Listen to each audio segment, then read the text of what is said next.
Hi, everybody. It's really good to see you all today. We are into May and we're winding down.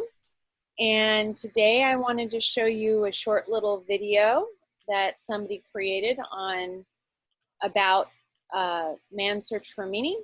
And I'm going to give you some time in a small little breakout session to discuss it. And then I wanted to give you a friendly reminder to work on writing project number 4. Both of my English 102 classes are on the same exact Google Doc or Google slideshow, excuse me, which is right over here. And I will be opening that up and showing you, and just want to make sure that you're staying on top of that. Okay, so let's start. Let's see if I have the right video. Let's see. No, that's not the one I wanted to show, although that's a good one. All right, I'm going to make us disappear while we watch the video. What's going on, guys? Today's video is on the book Man's Search for Meaning by Viktor Frankl. Viktor Frankl was a professor in neurology and psychiatry, and this is probably one of the most powerful books I've ever read. The book chronicles Viktor Frankl's experiences as an Auschwitz concentration camp inmate during World War II, and during his time in camp, he's tortured, he's beaten, he's worked to the brink of death, not given enough food or proper clothing or shoes during freezing temperatures. He's subjected to vermin, frostbitten toes, and edema. He paints a truly horrific existence of his day-to-day camp life. Daily, people drop dead all around him from disease and starvation and are executed for no reason at all. His mother, father, brother, and wife were all killed in the camps. With all this in mind, how could he find life worth preserving? So let's jump into the first main takeaway from the book, and that is, you have to find meaning in suffering and in your life. As Nietzsche says, he who has a why to live for can bear almost anyhow. Even though Frankl was living in extremely difficult circumstances and had been stripped of almost all his humanity, he noticed something. His ability to find meaning in even the direst of circumstances helped him to survive. He noticed two types of prisoners, those that had lost faith, meaning, and hope in the future, and those that didn't. The ones that looked at life as a challenge to be overcome, the ones who had a why to live, were more likely to survive. He discovered that in life, you can either make a victory of your experiences, or you can ignore the challenge and simply fade away. So you have to ask yourself, do you have a strong why in your life? A why strong enough to get you through any challenge? What are you living for? What is your purpose? And I challenge you to sit back and reflect on that and think about that deeply. In Victor's case, he thought of future lectures that he would be giving based on his experiences. In doing so, his current life experiences became more objective. He looked at them as learning events, and he believed, and I quote, "In some way, suffering ceases to be suffering at the moment it finds meaning." So to him, suffering became a task that he didn't turn his back on. He embraced it and realized the hidden opportunities for achievement. He had a strong why. So, do you look for the why behind a tough situation, or do you just complain about it? So many of us suffer from existential frustration. In our existence, we're bored, and without meaning, we become frustrated with life. This can cause an array of issues like depression, anxiety, and so on. So Viktor Frankl's take on it was, you have to find meaning in your life. You have to find a purpose, something bigger than yourself. And, searching for your meaning can bring inner tension, and that's just natural and necessary. Struggling to achieve a goal is normal and natural. So really, I challenge you again, sit back, think about what's your purpose, what is your meaning in life. Really take the time to reflect on it. All right, the second big takeaway from this book is that you have a choice. You always have a choice. Between stimulus and response, there's a gap. And in that gap is the ability to choose how you respond to any given situation. There will always be external forces acting upon you that you can't control, such as the traffic, weather, and so on. What you can control are those internal forces, your response. Never forget that you have the freedom to choose your reaction. It doesn't matter what life throws your way. What matters is how you respond to the situation. It's your attitude towards your existence that makes all the difference. And in the words of Viktor Frankl, everything can be taken from a man but one thing, the last of the human freedoms, To choose one's attitude in any given set of circumstances, to choose one's own way. You and you alone decide what your life will be in the next moment. Man is capable of changing the world and can change himself for the better. You have the freedom to change at any instant. Even in a concentration camp where you have no freedom at all, you can behave like a swine or a saint. Which one depends on decisions, not on conditions. So let's look at an example from the book. A man's wife died and he was depressed, so the doctor asked him, "What if it was your wife that died? She would suffer, no?" He says, "Oh yes, she would." The doctor says, "Okay, then you are the one to take on the suffering instead of her. Isn't that what you would prefer?" The man says, "Yes, of course." So that's an interesting way to look at the suffering. Did the situation change? No. The only thing that changed was the old man's attitude towards the situation. That's a great example of someone finding meaning in suffering by changing how they respond to the circumstance. It's not about your situation, it's about your attitude towards your circumstances. When we are no longer able to change a situation, we are challenged to change ourselves. And there are many more lessons in the book, so I highly recommend you get a copy and you read it. I think it's available online, or you can read my more in-depth summary on my blog. I'll post the link down below. But one more lesson here. Happiness and success cannot be pursued. And I'll quote Viktor Frankl here. Don't aim at success. The more you aim at it and make it a target, the more you're going to miss it. For success, like happiness, cannot be pursued. It must ensue. And it only does so as the unintended side effect of one's personal dedication to a cause greater than oneself, or as the byproduct of one's surrender to a person other than oneself. Happiness must happen, and the same holds for success. You have to let it happen by not caring about it. I want you to listen to what your conscience commands you to do and go on to carry it out to the best of your knowledge. Then you will live to see that in the long run, I say, success will follow you precisely because you had forgotten to think about it. So again, just a couple big takeaways from the book. Check it out, and if you liked the video, please like and subscribe. And go ahead and check out some of my other.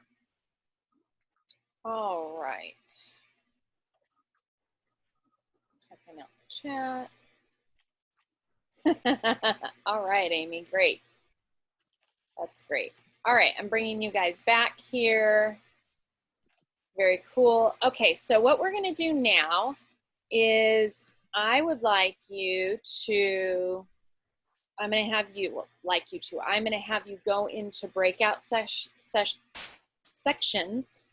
and then you are going to discuss the little video you just saw, add some more takeaways because he did not cover all of them, and then you can talk about your slides.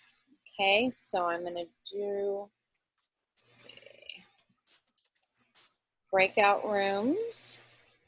I'm going to do 2, and I will give you a warning. I'm going to give you maybe 4 to 5 minutes to do this.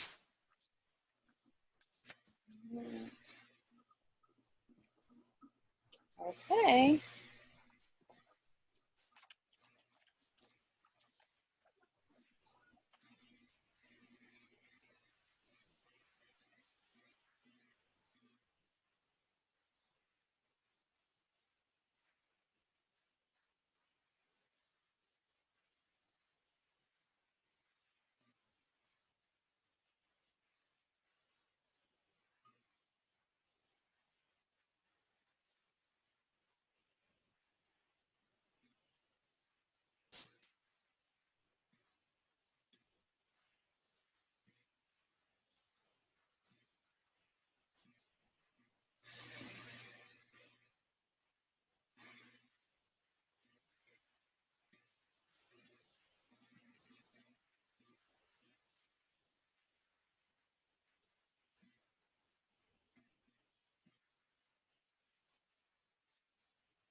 All right, everybody. Okay, so I actually did take a photo this time from Ariana, Crystal, Emily, Estrella, and Nathan. What did you guys discuss? Just one or two key things. Well, we noticed that it's more like of a book report they were mentioning. Okay. What else?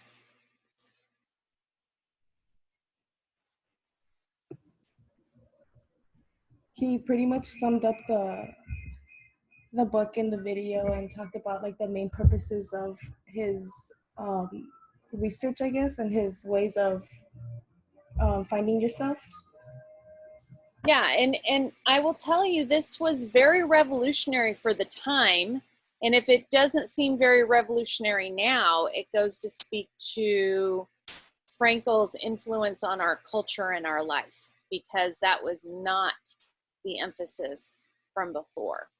All right. Okay, breakout room, Alana, Alex, Amy, Josh, and Tommy. What did you guys come up with? A couple of I come up with that it has to do with decisions, and then you have to it's like a path of whether you choose and what lies beyond what path. Okay. What else? That's basically about it. Does anyone else in the group want to share something small? Okay, I think Tommy, I'm guessing it's Tommy. I could be wrong. It's Amy. All right. It was a great video, gave everyone hope that we have meaning in life. We have to find our meaning. Yeah, that you have to find your why. And it doesn't mean that we should hope for a Holocaust or that he thought the Holocaust was a great thing. That's not true at all. In fact, he had the opportunity to actually go to the United States with his wife. And one of the questions I probably would have liked to have asked him, but I don't know if I would have asked him, just because I feel like it might come off rudely, is whether he regretted making that decision not to go, because at least his wife would have lived. Now, he does go on to remarry, but I'm just sharing that. When he made that decision to stay, he was under the impression that he was actually going to be able to maybe protect his parents using his status to do so.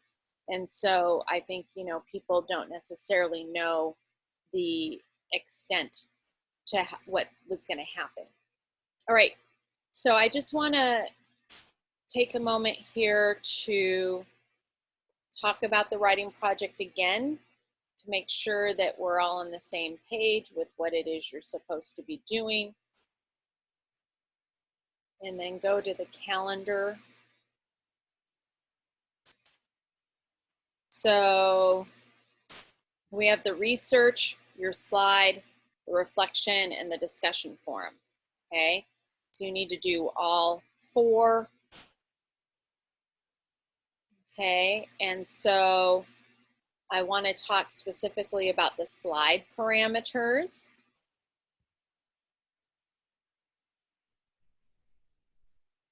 Okay, so make sure to draw inferences from Frankel's text that other college students would benefit from now. Include one aspect from the critical thinking frameworks we have used this semester. Include at least one visual, a still, meaning like a photograph or a painting or something that you find, a GIF or a video.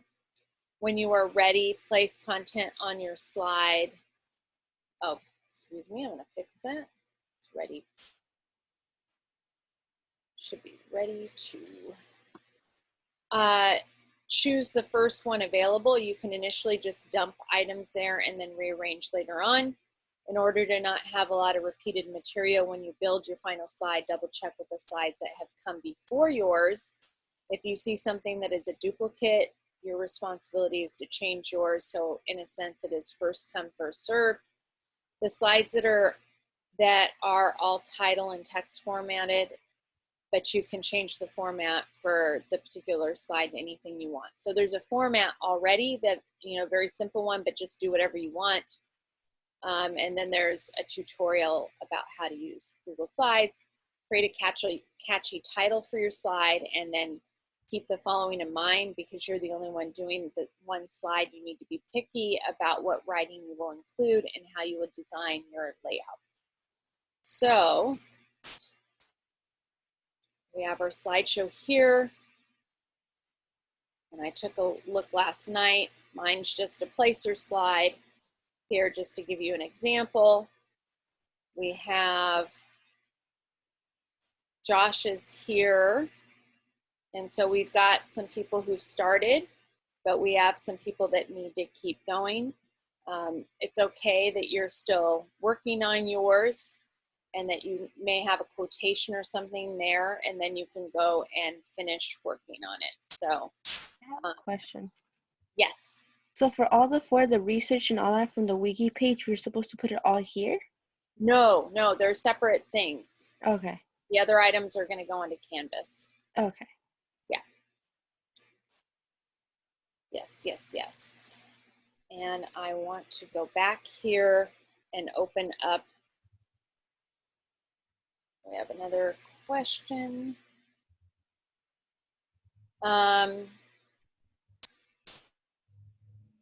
How will it go on Canvas? There are parts to the assignment, and I'll double check today that they're all there. It'll be written very clearly based on what's written in the assignment. So it's the research, you know, for that project, the slide, the reflection. It'll all be separate parts, and then the discussion forum, and it should already be there, but I will double check today to make sure it is.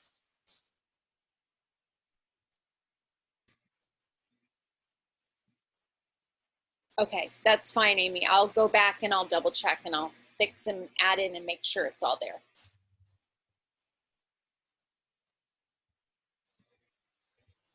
You're welcome. Okay, so let's take a look at, let's see, go back to the calendar.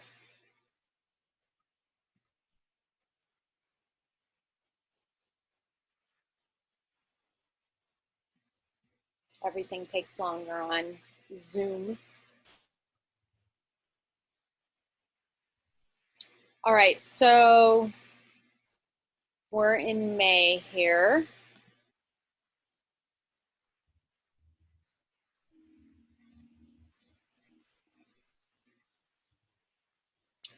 And for this week, your final comments, oops, slid up a little bit more. Let's see, come on back. One more. Excuse me. All right, there we go. Okay, so the final comments for the Voicethread. Complete the man search for meaning quotation, Google analysis, or Google activity, and the man search for meaning research.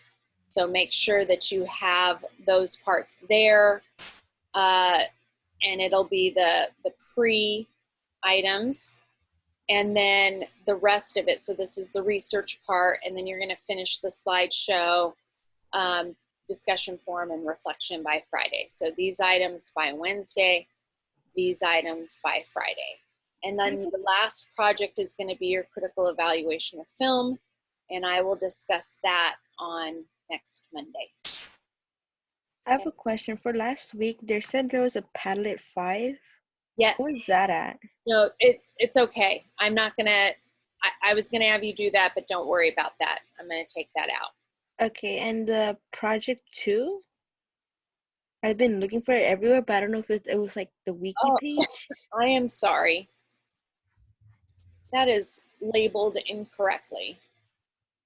It's writing project number 4. Oh, okay. Because I was so confused. I did everything but the Padlet and the project 2. Yes. Yeah. project number 2 is the same thing as project number 4. I just had it called something differently and I didn't update that, sorry. All right, anything else? That's it. All right, well, what I'm gonna do right now after we get off the meeting is I'm gonna make sure every little bit is on Canvas. And the way that you will know that it is ready for you to turn those particular items in is that you will be able to, I'm gonna say let students know. So you'll be able to see that. I'm also gonna be sending out an announcement too for this week. So anyway, it was good seeing everybody and I will see you next week. Bye, bye.